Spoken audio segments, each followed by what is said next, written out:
hubungan antara materi, energi, sama waktu ya Pak. Saya pernah baca buku Science of Salat gitu ya. Kalau waktu maghrib itu bumi kita itu mengeluarkan aura frekuensi merah katanya Pak.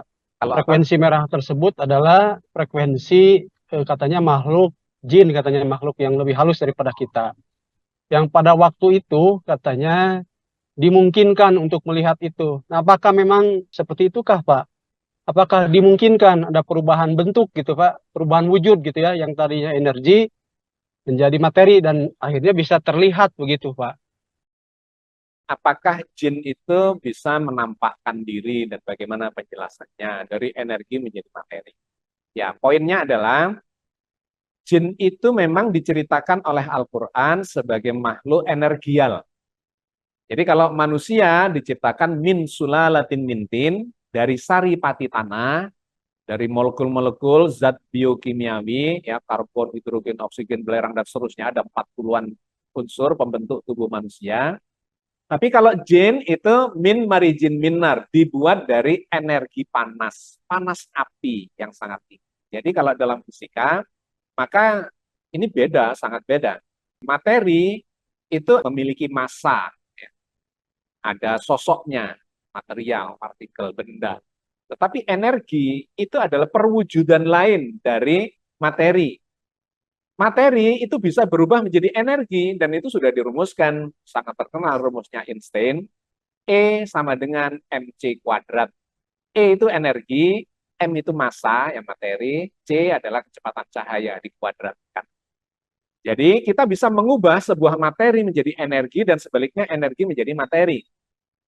Kalau kita membakar kayu, kayu itu adalah materi. Kita bakar, dia akan menghasilkan energi.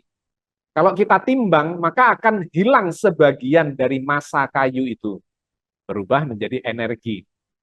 Ya, artinya materi itu bisa berubah menjadi energi. Dan sebaliknya, energi itu juga bisa menjadi materi. Tapi lebih sulit.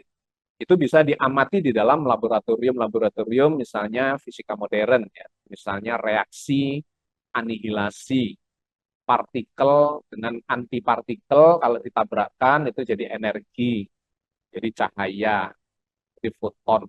Nah ini kalau kita balik reaksinya, sebuah sinar gamma misalnya atau foton kita lewatkan dalam sebuah medan inti atom dengan kekuatan tertentu, maka dia akan pecah lagi menjadi partikel dan antipartikel.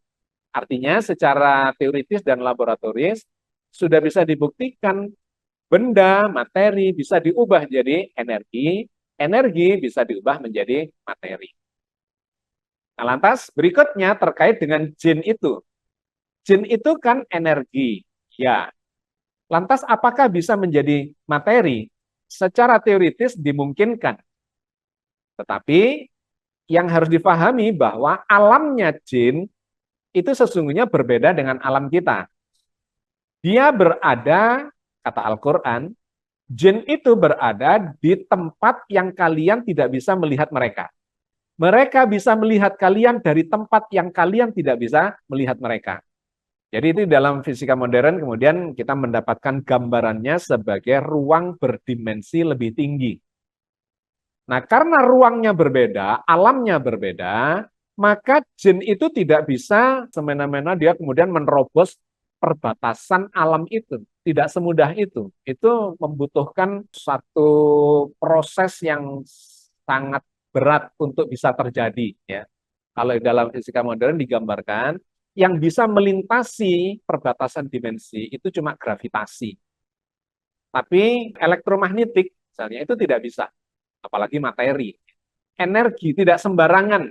Ya, materi pasti nggak bisa terbentur di perbatasan dimensi itu, atau gelombang elektromagnetik itu juga tidak bisa melentur untuk masuk ke dimensi yang lebih tinggi, dia akan terpantul.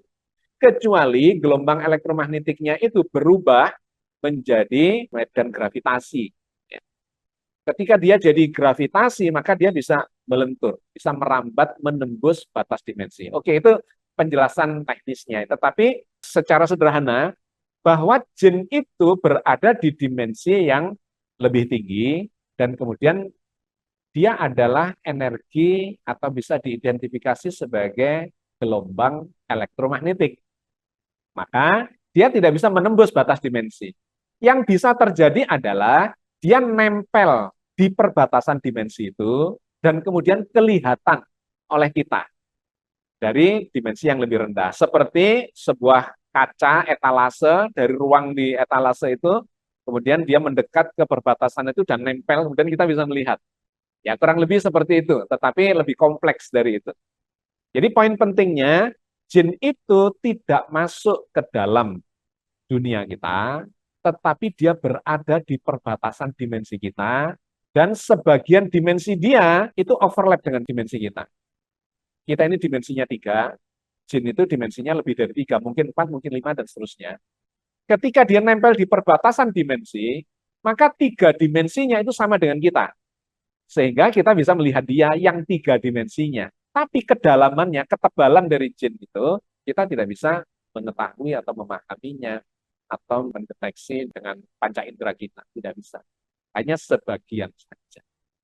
Nah, karena itu kadang-kadang dia nampak seperti begini, kadang seperti itu, dikarenakan memang tidak semua yang pernah kita lihat itu mewakili keseluruhan dari bentuk si jin. Bukan Gitu ya, aslinya. mudah-mudahan menjawab pertanyaan yang pertama terkait dengan perubahan materi menjadi energi.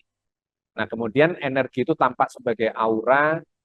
Saya kebetulan di Surabaya punya klinik aura. Ya. Ada orang yang kerasukan jin. Ketika kita lihat di depan kamera aura itu memang auranya merah, blek, merah, nggak bergerak. Tapi ketika dia tersadar lagi, auranya akan berubah-ubah, dinamis. Merah juga, kuning, hijau, biru, dan seterusnya. Tapi kalau dia kemasukan jin itu, karena dia memang gelombang panas, ya, auranya selalu menampilkan warna merah. Atau ungu gelap. Ungu gelap itu menunjukkan pada kerasukan. Orang yang kerasukan, yang kontrol kesadarannya itu tidak di bawah kendalinya dia, tapi dikendalikan oleh si jin.